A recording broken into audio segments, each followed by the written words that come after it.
Hey, what's up, boys? Sorry for the mess. It's that time of the year, it's Black Friday, so you guys already know I went stupid. My credit card is probably like a fly, just waiting for me to miss that interest payment so they can charge my ass. But anyways, how about we actually get to this? Today is gonna be more stuff a discussion. If you just want to watch an opening for Strangers in the Sky, first of all, why the new set just came out? I'm just kidding. I appreciate you wanting to watch it, but I do already have, I think, like 3 regular openings. So I do have 2 regular videos where I just kind of open and talk about the set, just kind of talk about Battle Spirits Saga in general, in a just random kind of way, right? Just in the usual opening kind of way. I do also have my Bandai opening, which was for my 100 subscriber special, which if you haven't checked it out, please check it out. I did open Dragon Ball Fusion World, Battle Spirits Saga, One Piece, and Digimon. So if you're interested in just Battle Spirits Saga, shit. I guess you can just scroll through that section. I think it's the first one, so you can just enjoy that part at least, right?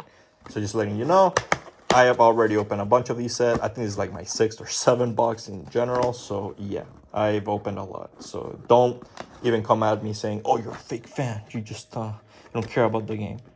Trust me, you're barking at the wrong tree here. So how about we get on this? What the hell is going on with Battle Spirits Saga? What the hell? Why the hell am I making another video? This is like my 3rd discussion video on Battle Spirits Saga. The first one being on set 1 to 3, what the issues were if you don't know what happened. Set 1 to 3, just go to TCE player. It's a fucking bloodbath. Essentially, they really overprinted it. I'll talk more about it in a bit, but overprinting and overhype of Bandai products, right? A lot of stores just kind of saw Bandai as this essentially moneymaker for anything they printed, and they kind of went crazy on it, right? Even though it was a more so newer IP, unproven IP, right? When it comes to these juggernauts, One Piece and Dragon Ball and Digimon, compared to at least relatively, obviously, Battle Spirits Saga, right?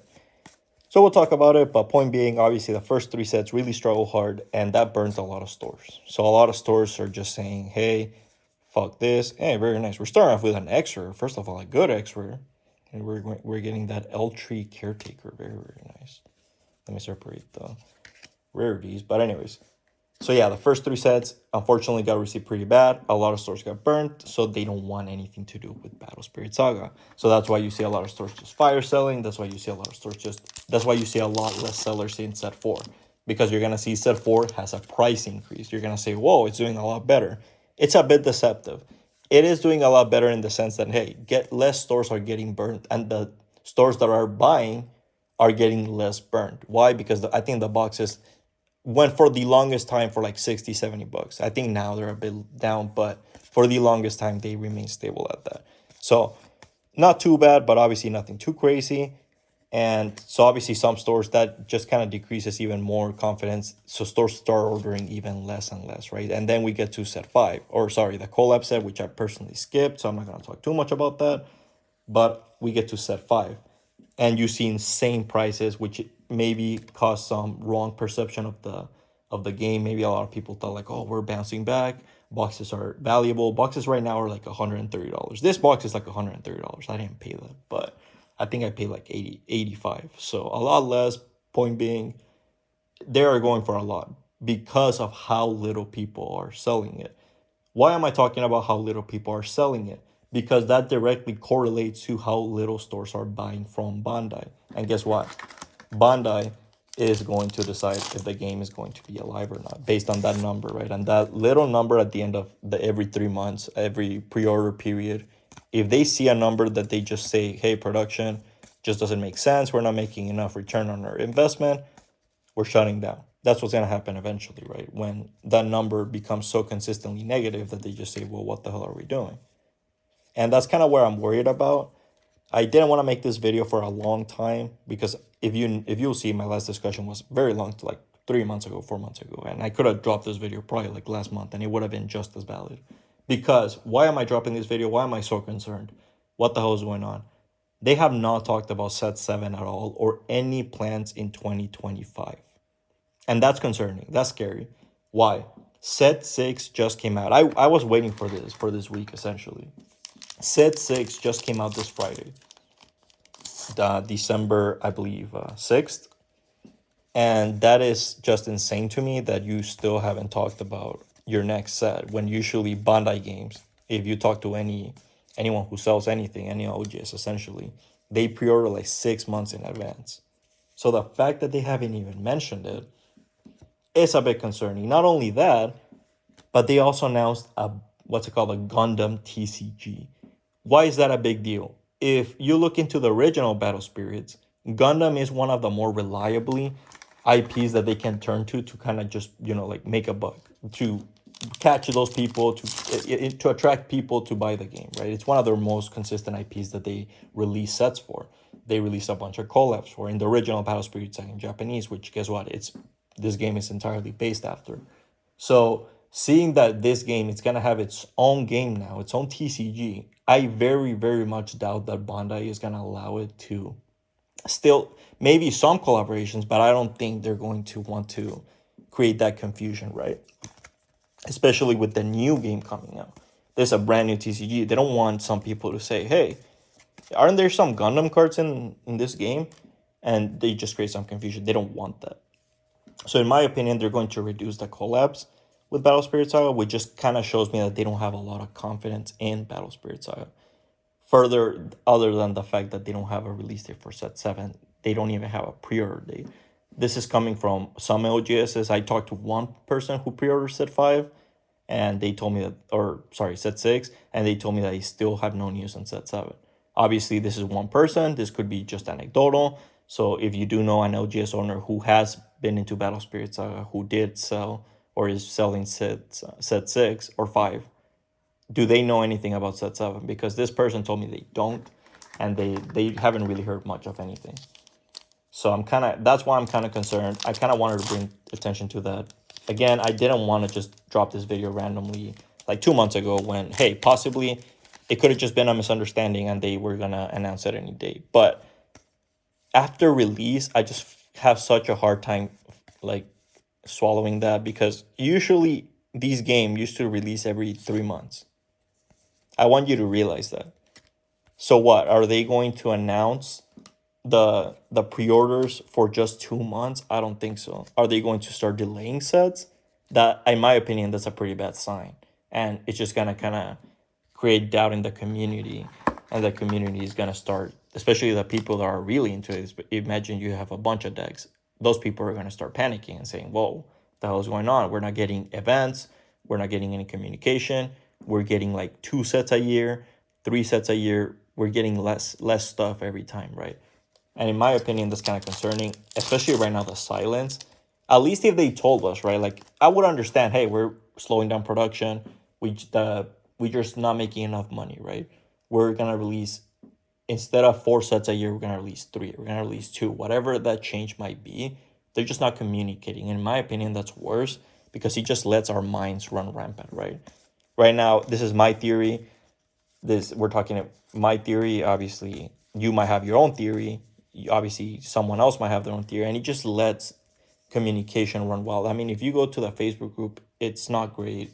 A lot of people are just talking about, hey, if you go to their comment section, it's a shit show. Every single comment, essentially, it's talking about, hey, what the hell is going on? And the fact that they still haven't addressed that just kind of tells me that they don't really have a lot of stock or a lot of plans going forward for Battle Spirits Saga, which again is unfortunate. But how did we get here? How about we do a little brief recap in case you didn't see my first 2 videos, my set 1 to 3 issues, and then my my current situation for Battle Spirits Saga. So Battle Spirits Saga marketed itself very heavily around competitive play. Very, very much so, to the point where they had this insane tagline where it was essentially like, oh, there's going to be up to $1 million in tournament prices. Obviously, not just in one tournament, but throughout the year, right? So they set a very ambitious goal to attract very competitive people. And I know a lot of people say that, hey, you should never do that.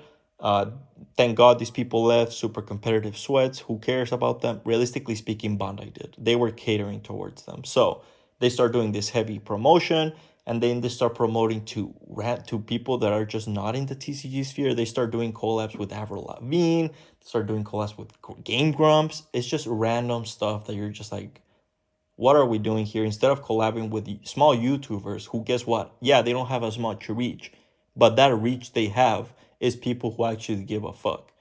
people who are into Avril Lavigne, they saw that ad and guess what? They immediately saw it for what it was, a fake ad, just an ad. If you give it to someone who is into this, like the Nexus, someone like Cosmo, if you give them actual promotional stuff and you actually, like work with these people who are actually passionate about your game, LGSs, talk to these people, grow the game more organically, then in my opinion, it's actually going to grow much more interest. And those ads, those fewer ads that you're going to have, obviously, are going to be much more effective. I think the only person that they partner with, which was, in my opinion, okay, was I think his name was Song, which is a YouTuber who is into card games. So that's much more fair enough, right? That's something you can understand. But all these other collaborations, it was just a very bizarre marketing strategy. They relied on that and on the competitive pricing, right? That's kind of what they were really going for. They kind of just wanted to attract as many eyes as possible, realistically speaking. And that just doesn't work because it creates one of those situations. I forgot who said that quote that everyone pretty much likes to quote nowadays. It's like, a game for everyone is a game for nobody. And that's the problem. You're casting such a wide net that nobody knows where you're trying to capture. The audience that you're trying to capture, you're missing it because you're casting such a wide net, right? And in my opinion, that was one of the big issues first. But okay, that was the pre-marketing. That was just some of the marketing stuff. How about the actual product? Okay, we get the product in hand. And in my opinion, the box opening experience is just not good in the first 3 sets. I didn't open set 4, so I can't speak for that one. But in the first 3 sets, they just didn't. And obviously, it's not, they could have just done something halfway. But in my opinion, they started off so stingy. In sets 1 to 3, you would only get, actually, I'll clarify in set 2. But set 1 to 3, you would only get 1 SPR. That was worse than any single one of their other games. Dragon Ball Fusion World, One Piece, Digimon. Every single game at least gives you 2 hits per box. And the fact that they just took that for their lowest, which they had to know it was going to be their lowest selling game, essentially making it even a harder sell for stores to be able to sell boxes, because who the hell, hey, you're only going to get 1 SPR. What the hell? Why would I open this game when I can just get Digimon and I'm going to get 2, sometimes 3 if I get an Xbox? Shit, One Piece, I can get 3 hits sometimes. Dragon Ball Fusion World, even they started doing it. And the fact that that's how you started, it created such a bad perception of it that, in my opinion, it just drove a lot of people away who did give it a chance at first. Me personally, I did open a couple boxes for the first couple of sets, and in my opinion, that just kind of took away from it, right? That, oh, I'm only getting one thing. That's why I'm opening a lot of this one, because it's actually fun. You're actually getting more. You're getting 2 SPRs. You're getting all the anniversary ones, which aren't really worth that much, but still, it's pretty cool just getting more hits. Just actually making it worth opening the box. And in my opinion, the first 3 sets just kind of struggled with that. And not only that, they overprinted to hell. Why did they do that? Because One Piece was experiencing in this period a boom. So a lot of stores wanted to get in early on anything that Bandai was producing, thinking that, hey, obviously, if Bandai had this many players in One Piece, they probably going to have somewhat high players in all their other games. So that's why you see Fusion World in the second and third set, they kind of crashed because so many people try to get in on that first set hype, right? And then that's the same thing happening in Battle Spirits Saga. A lot of people were trying to get on the One Piece hype, so they put essentially all that investment energy, if you want to call it that, into Battle Spirits Saga, thinking that, hey, this game is going to pop off, we're going to be selling boxes like crazy, when in reality, it just didn't have that natural demand. Again, a combination of the weird advertising. You're advertising to very competitive people, which is just going to be a very small subset of people, which I don't think is that bad, honestly. I think it's actually fine that they did prize tournaments. I just think they went too ambitious. I just think they allocated resources to the wrong things, right? And then the weird overreaching marketing where he's just trying to appeal to everyone, the whole Avril Lavigne, Game Grumps, this stuff that it's just not your target audience anymore. You're leaving your core audience, right? So in my opinion, combination of that, overhype, weird marketing, and just a really, really strong focus on the competitive scene, which again, just by default is going to be a very small number of people, just leads to, in my opinion, disastrous launch. Boxes are going, I think, like after 2 weeks for $20. That is insane. That is just horrible. You can ask any stores. There were so many stores by set 1, essentially by the end of it, just saying like, I just want to get the fuck out of this game. Set 2, they just fire sold it. If you were in the Facebook group, you've seen a lot of these. They were selling cases for dirt cheap. Even now, a lot of stores are. And it was just a bloodbath, right?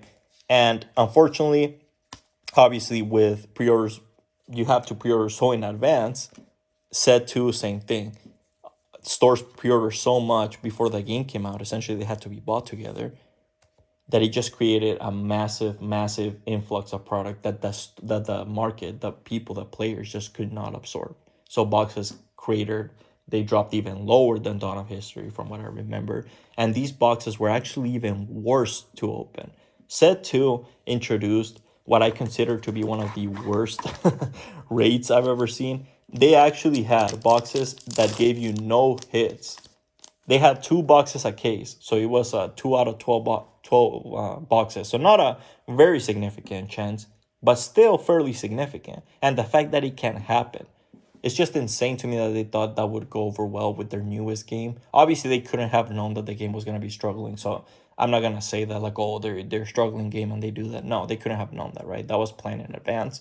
But just the fact that they would do that to their newest game, in my opinion, just it's what kind of sealed the deal, right? For a lot of people who were willing to give it a chance. Because the box opening experience in those first 3 sets was just abysmal.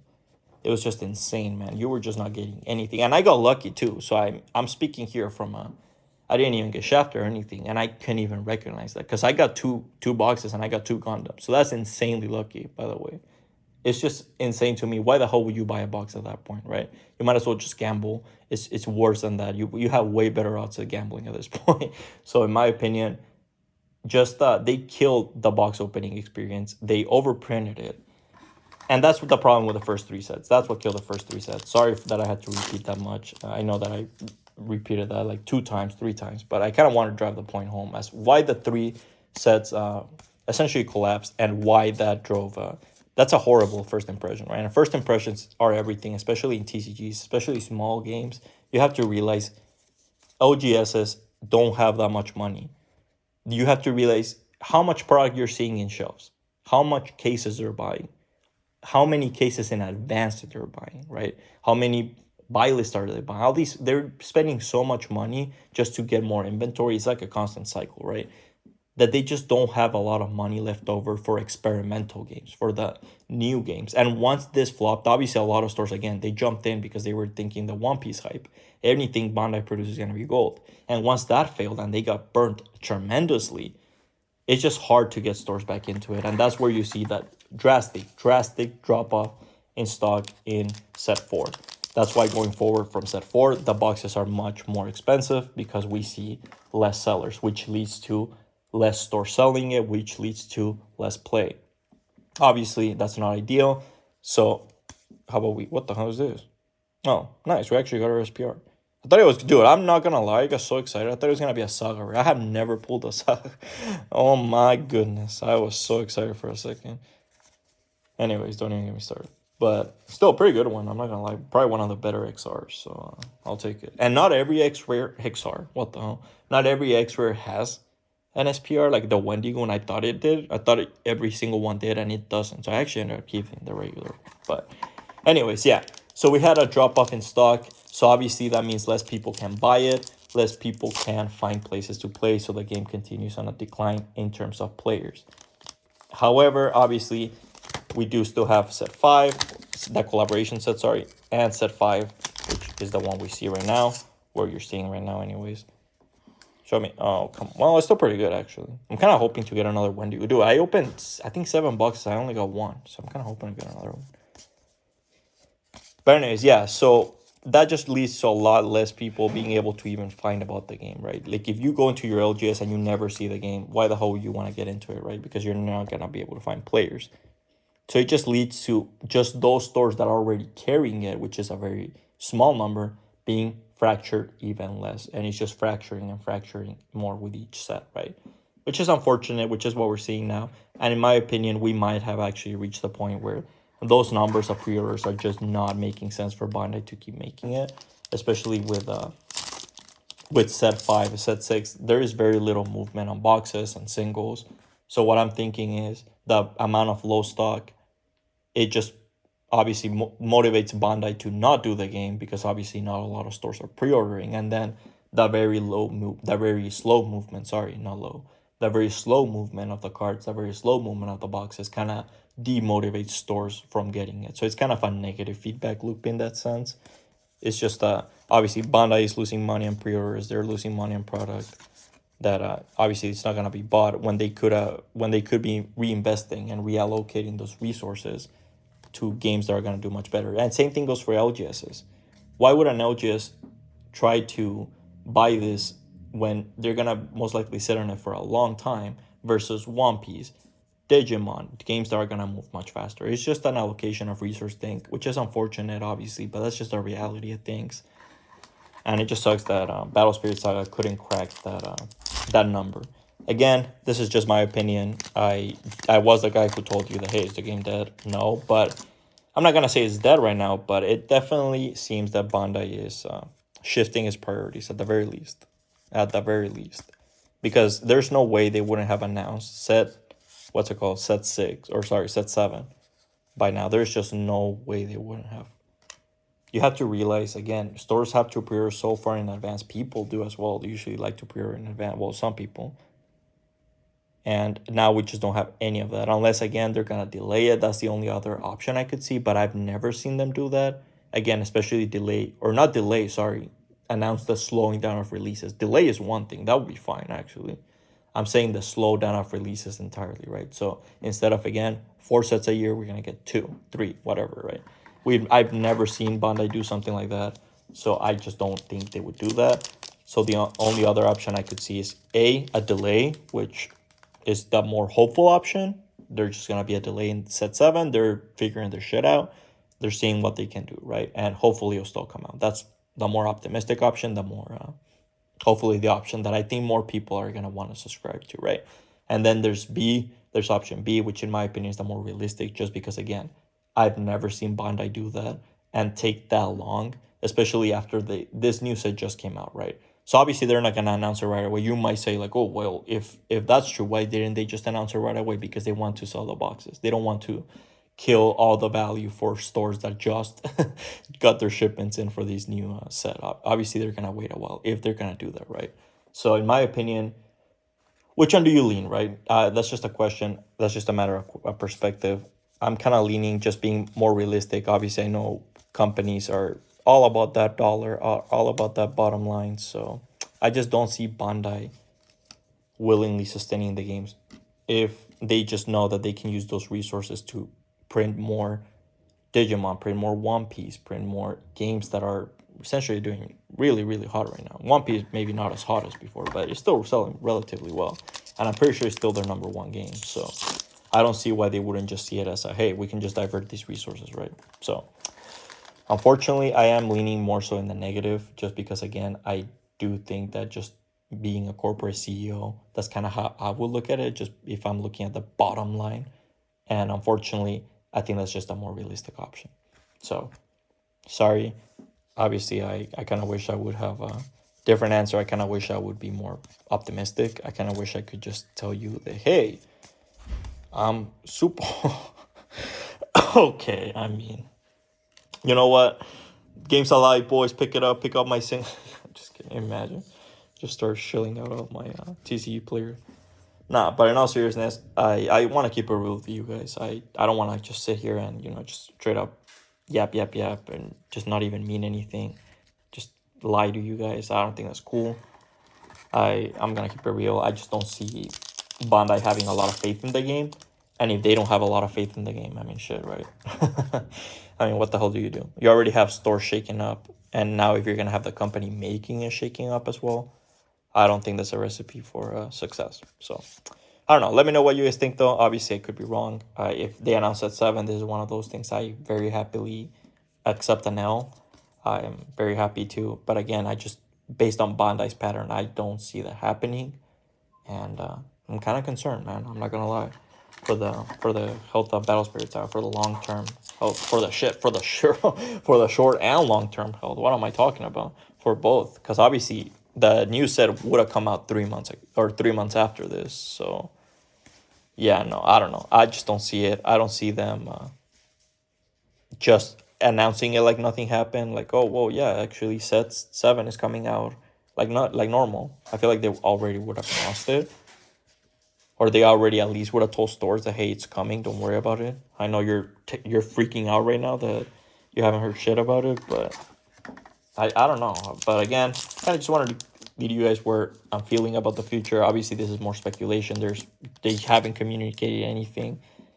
You can obviously look at their Facebook pages. It literally is just post of set 6, which again, they're not gonna kill the entirety of set 6 just because it just came out, right? That doesn't make any sense. So in my opinion, they're not gonna do it for a while now if they're gonna do that. But let me know what you think. Obviously, I kind of wanted to just recap how we got here, the overprinting, the overhype, the weird marketing, just the very limited allocation of resources from LGSs once those games start failing, especially if it's a more small game. That leniency of errors. If Yu-Gi-Oh! Releases a shit set, guess what? Duelist Next, look at Duelist Next, is absolutely garbage. Guess what? It'll be fine because most likely they'll bounce back eventually. Konami has a track record, a proven track record of players, a proven track record of collectors, a proven track record of producing insane boxes, right? But when you're a smaller game, when you don't have that history, those early mistakes, those early on mistakes, those first impressions can absolutely cost you your entire game, can cost you your entire confidence with stores, with the people who are selling your product, right? And I think that's just what happened. That first impression was pretty bad because, again, the factors that we already talked about. Then that diminishing stock that we start seeing in set 4, which just continues to diminish even more going into set 5. If you see set 5, there's one person. I mean, here, I'll just put it this way. There is one person in TCG player with boxes right now.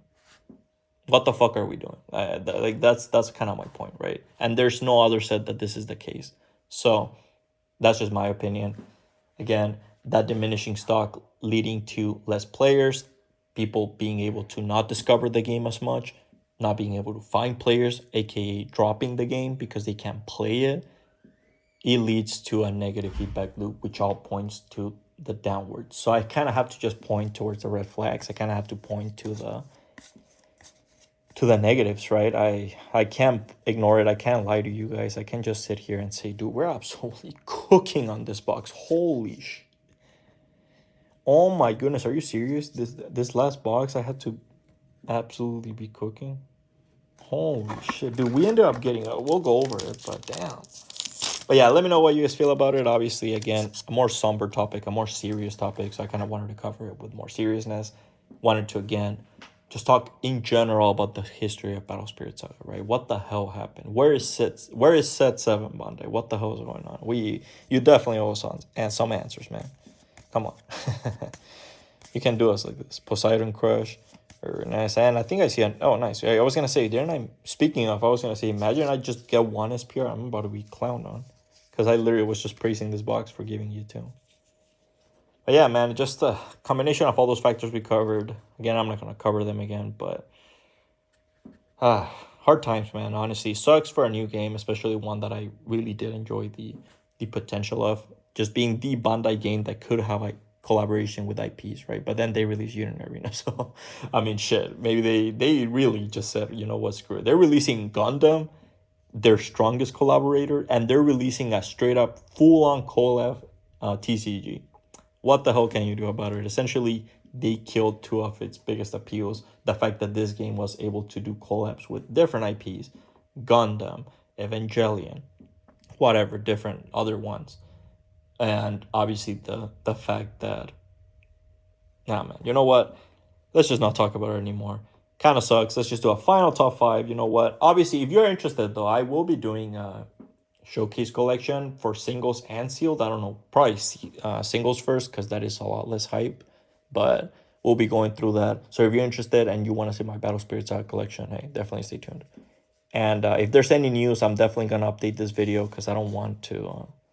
just spread bad news and bad vibes. But at the same time, I can't lie. And I can't just sit here and lie to you guys at the same time and say, yeah, everything's fine, man. Don't worry about it. It's as if you're lying to the people, right? Like, that's fucked up. Nah, man. That's not me. So, I don't know. Hopefully you guys don't think I was too negative. I think I was pretty non-biased. I think I did give the game its fair criticism as to what happened, right? I didn't say like, oh, that design sucks or anything like that, or like personal. Which personally I couldn't even say that because I actually really like the art of the game. So RIP in that sense, right? All right, let's do a little top 5. I can use dupes. I absolutely have to be able to use dupes just because my boy. I've opened so many boxes. Every single one of these cards is a dupe. So what do you do? All right, let's do this. I got my 5. Yeah, I don't know. How do you guys feel about Battle Spirits Saga? Are you still playing Battle Spirits Saga? Did you quit Battle Spirits Saga? Or how is your locals doing? Are you one of the lucky few that still has a very consistent? And if you do, guess what? You can still, and that's the funny thing, right? You can still enjoy it. It's, yeah, obviously it'll suck that we won't get any more, but you'll still have your cards. It's not like Bandai is gonna come down from your chimney or through your door and just rip them out of your hands, right? Like, you'll still be able to play your worst come to worst, but again, just a shitty situation, right? But let's do this. We got Wendy Gloom, number 1. Had to give a shout out to the card that I was chasing, and I ended up getting twice. 2 in 7 boxes. Not great, but you know what? Fuck it. I think it's like a $40 card, so I probably better list it soon. So we got Eltree and Caretaker. Look at that. Very, very nice. I just love how the arm, or like his arm, it's like green energy. It doesn't even make any sense. Because I was going to say it's like leaves, but no, I guess it's just like magic. I mean, he's an elf. What the fuck is magic? Then we have Waterworm. Very, very cool. I just love how it has like sapphires embedded into it. I think it's so cool. It's like a dragon, but it has it's water, so it's red and blue. I think that's pretty cool. Like it. Then we have Skybinder. We have to give a girl shout out to her girl. I don't even know if she's a girl. She might be like a demon or something. But point being, she looks like a chick, so fuck it. We're giving a shout out to our girl, Skybinder Knight, our cover girl. So very, very cool. I think I got her like 3 or 4 times. So very, very nice. Then we have Snow Melting Light. Just have to give a shout out to the other SPR. Honestly, I'm not the biggest fan of it, but you know what? It does look pretty cute. I love dude, I love the arm actually. I like this thing. I didn't even realize that it was a mechanical one. That's actually pretty cool. You know what? It actually deserves to be top 5. Screw it. And then if we have to give an honorable mention to our box topper, I just love the underwater, what's it called? The possibilities, right, of the underwater and the underworld. No, I'm just kidding. Imagine. I was about to say the underworld at first, but I was about to say, what the hell am I talking about, dude? I'm talking about the sea. But just the fact that we haven't explored so much of it, I just think it's so cool. I know that most of it is empty. I know that most researchers have said that there's nothing probably that interesting, but it's that possibility, man. It's like that possibility of me getting a Saga rare. But you know what? Let's not get there. Point being, let me know what you think about Battle Spirits Saga. Let me know what you think about Set 7, the mysterious Set 7. Is it coming out? Is it the last set of the game, Set 6? Let me know if you're getting Set 6. Let me know how you're doing with Battle Spirits Saga, what you're thinking about it, what you felt about Battle Spirits Saga, right? The good and the bad. Shit, I don't care if it's good or bad. Let me know, right? Let me have it. If it's a good, let me know your best memory of it. Let me know why you dropped it if you did. All that good stuff, right? So hopefully I'll see you for the next video. You'll have to guess which one in the next video. Well, not guess, you have to watch. But I'll be opening 1 more of these, or 2 more of these actually, on video. So stay tuned, and the rest are going for my collection. See you.